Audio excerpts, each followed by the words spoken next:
morning, everyone, and welcome to another episode on Rise with Hanna Olivas. And we have been interviewing some very extraordinary women this month in honor of Women's History Month. And some of us are still celebrating International Women's Day. And today I'm joined with an amazing author, speaker, just a woman who has really shared her story. And we're going to dive into that today.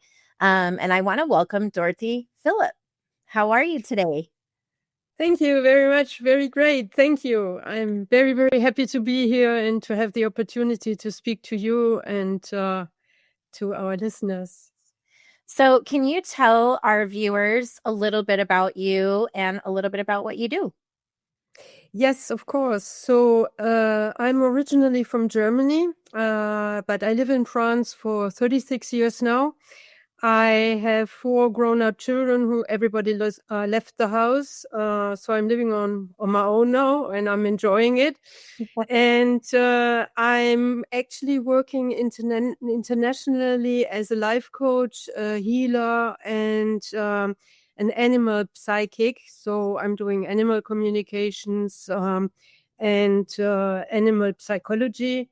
But I'm helping both humans and animals. And I'm a mentor in intuition and telepathy because I'm working with intuition and telepathy. And I'm teaching this to others. So that's in some words what I'm doing and who I am. So you are doing a lot of things. Yes, I'm a little bit Mary Poppins. I'm wearing a lot of hats. And I just changed my hats with what people come to me. So many is word of mouth. And so I become either a spiritual teacher due to what I have lived in the last 23 years now in working with animals, or the healing where you have a lot of miracles sometimes going on, or I'm a life coach for those who have real tough problems in their life and who need above all either a reading or a laser coaching. So sometimes I have people who come with really, really great problems, and then I help them in 2 or 3 hours to be on the track again, right? And and I'm giving courses also in one-to-one. So in Europe we are more still in doing courses where we all gather. It's less online. It will probably come online as well, but people love the contact with you. So I always change a little bit concerning what people would like to be helped with. Yeah. You recently wrote a book called She Stands Strong. And I just wanted to ask you, because we are in the middle of celebrating Women's Empowerment Month, Women's History Month. This book became a bestseller, international bestseller. It's filled with your amazing chapter and other amazing women in their chapters. Tell me a little bit about the process of you writing and what you wrote about. Yeah, first of all, it was an amazing opportunity. And I forgot to mention that I'm writing on a book on my own for 6 years now. I'm getting a little bit ashamed. It's actually a book about telepathy in animals and in us. Telepathy is innate and intuition is innate as well. And I happened to see that you were looking for authors, and I had the courage to hit the button.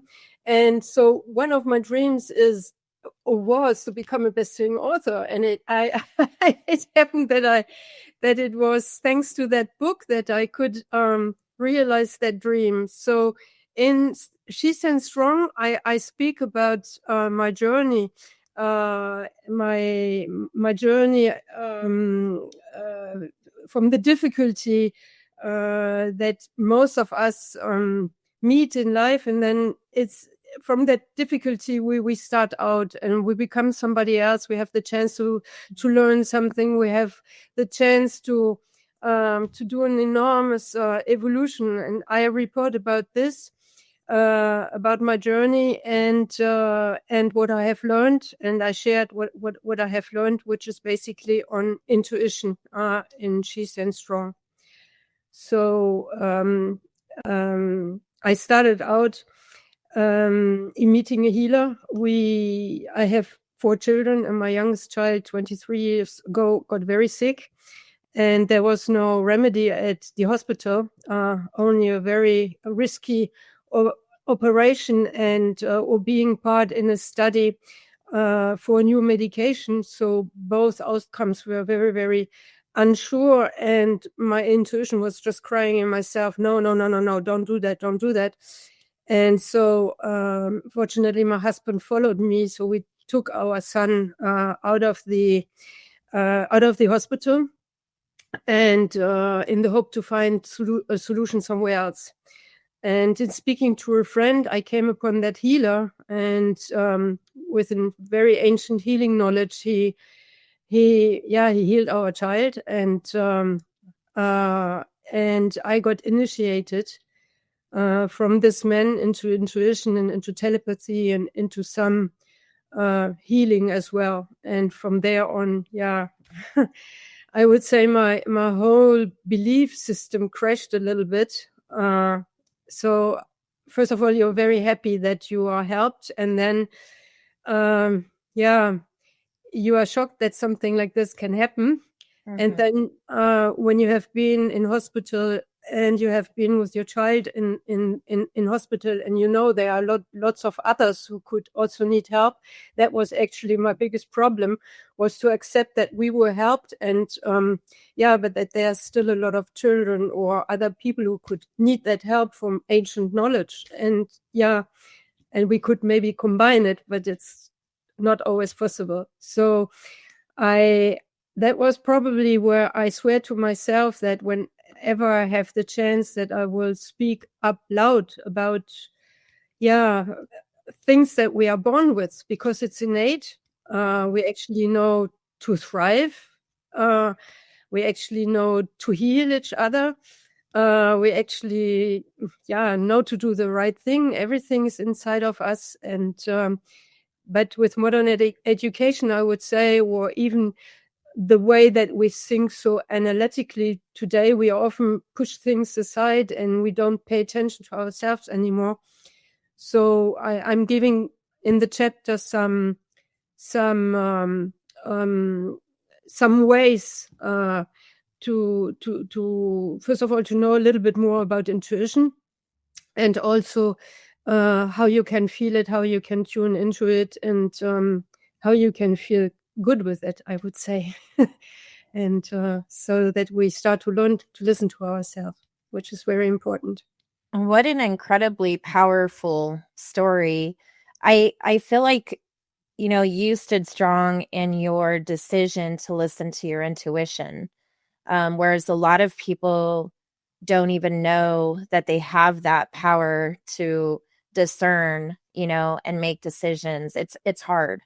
And then hearing you say that, once your son was healed, which that's amazing, and I'm happy to hear that, but now you want to share this knowledge and this gift with others.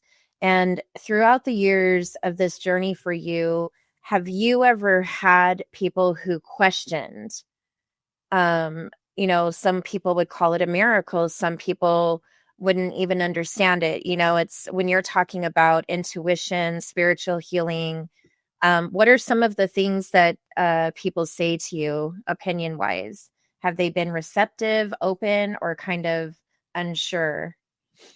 Yeah, I would say I have a lot of luck, because I would say maybe due to my personality, or maybe also because I have a lot of to do with people who come to me, who have heard about me, right? So I have a certain reputation. So they are already open. For example, if I do a conference or if I do a course, people are open. So they are curious about it. And that's the first thing that you have to have, is a certain curiosity. Then afterwards, there's a lot of knowledge that got lost, because the ancient ones were just like, I would say, like like we should be as well. That's something we have had in humanity for so long. The shamans were the first doctors which have ever existed, right?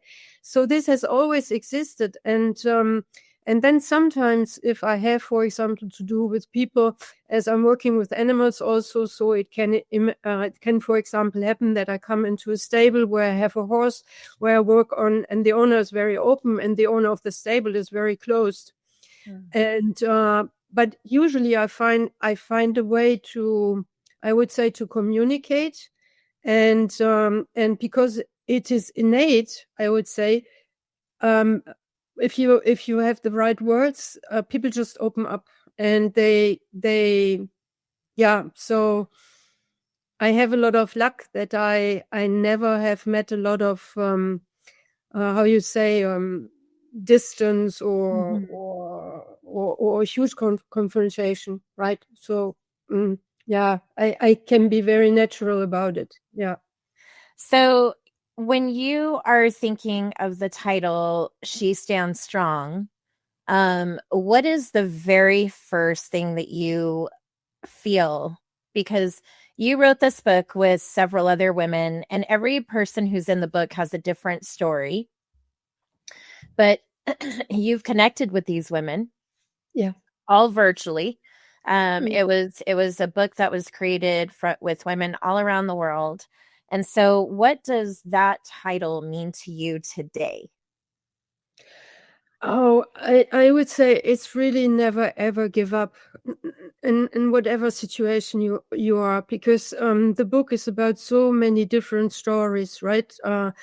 Me, it's about listening to my intuition. Others, it's to rise after having lost a husband, or after a burnout, or after a very severe disease, or whatever. You are a standing example to never give up from what you have lived. And so I think it's really this standing strong means that when the storm is there, just to go on. And there's a very beautiful saying that the storm never lasts, right? There's a moment the storm is over, and then life is so strong. I would say the life in us is so strong. We have so many innate abilities, like the resilience or like strength or whatever, that we have that strength to not only to go on, but also to rise afterwards again. Yeah, no matter what happens. So the book, for me, the title is a huge message of hope, I would say, and encouragement. And I think also it shows like the sisterhood of course, there was this sisterhood that was formed. And so for you now, you mentioned earlier that you are now what we call an empty nester. You have this whole new path in front of you. You said kids are all grown and now it's just you. So how are you loving this new journey? How has this been for you?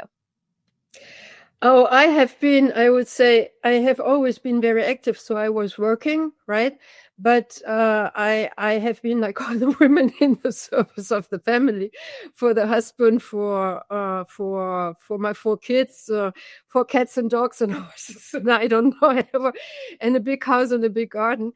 And now things have reduced, and I'm only living for myself. And it's like being before being married. And I know, am I having a blast, right? It's just since September, because my last year, so it's quite new. But I just take my little house, all the space. I can I can do what I want. I can eat what I want. I don't have to cook and all this. And I just love my liberty, right? And so I'm loving this new life stage, I would say, until maybe my children will have grandchildren, and then I will be a grandmother. So I'm living a little bit like before getting married and before getting a mother, right? And doing all the things I love, going late to bed, reading. If I want to listen to the music as I want, I just turn it on or whatever. So I have a lot of fun. I have a lot of fun right now. Yeah.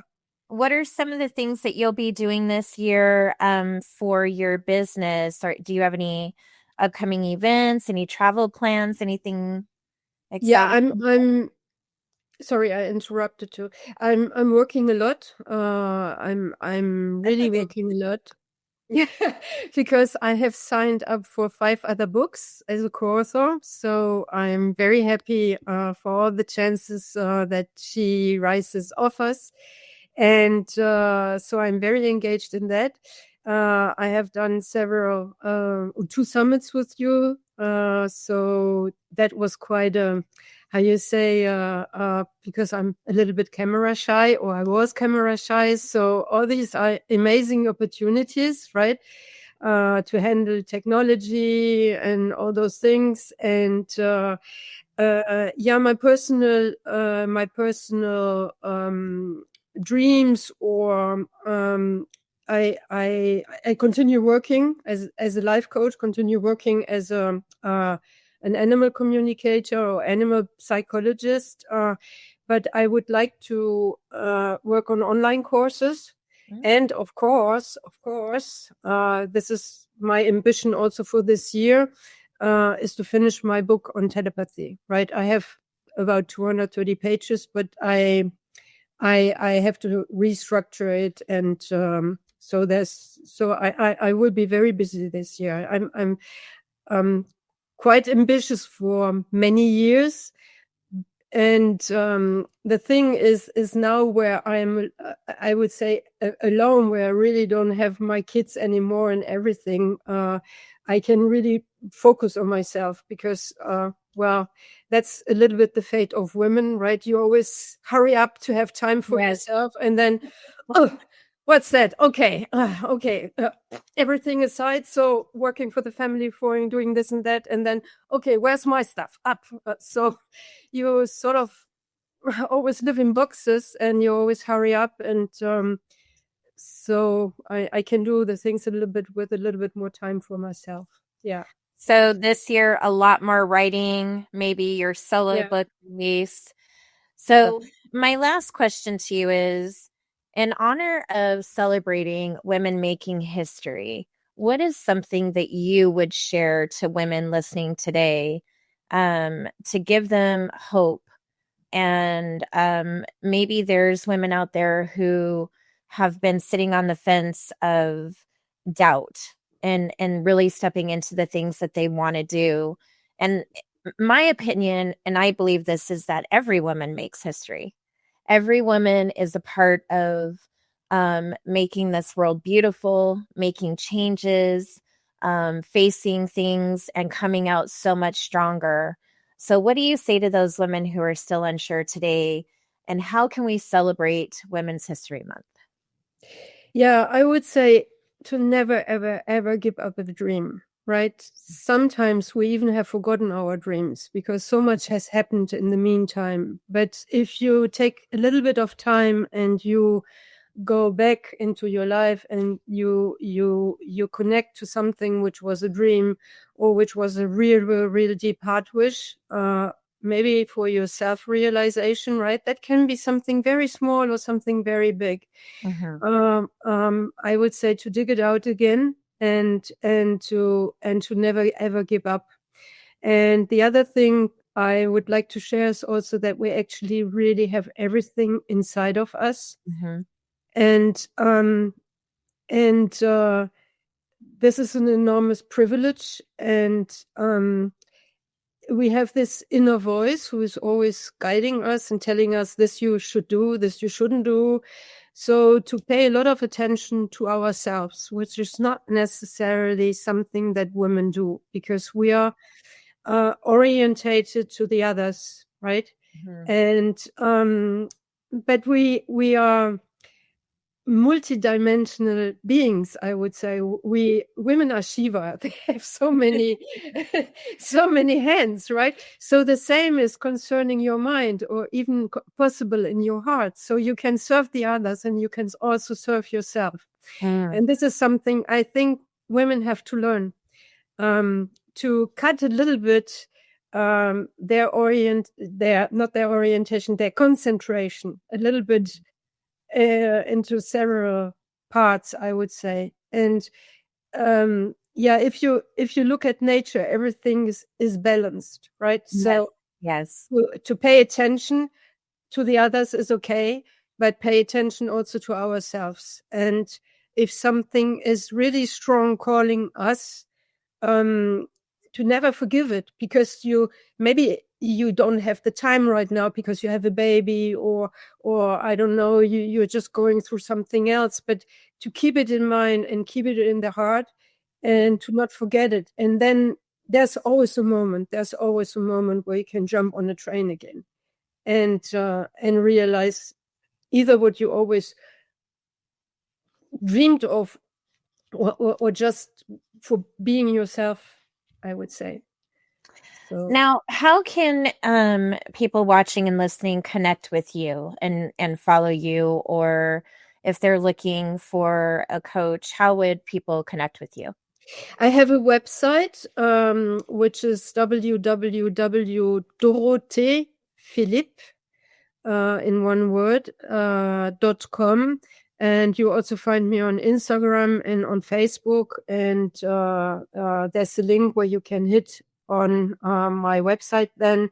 And if you would like to work with me in one person, so that is possible on Zoom, you can reserve a spot and you can pay also. And then you have direct access to me if you want, for a reading, either for yourself, for your animal, or coaching, or whatever. Well, I want to thank you for spending some time with me today, celebrating Women's History Month, celebrating you and all the amazing things that you're doing to empower so many. And for those watching and listening, this is part of our short series of just interviewing women who are doing extraordinary things. And you definitely need to read her book, She Stands Strong. It is a beautiful book, and it has an amazing message. Like she described, hope, faith, resilience, perseverance, all of that. But it's also very realistic. These are real life stories that these women have shared. And I just want to thank you for coming on today and sharing some insight. And happy Women's History Month to you. And have an amazing rest of your day. And thank you for all those who are watching and listening. We always want to bring you the best of the best, and we did again today. So thank you, everyone. Thank you very much, Hanna, and thank you very much to all our viewers, really. And stand strong on your end. Well, all the best. Strong. Yes, all the best from my heart.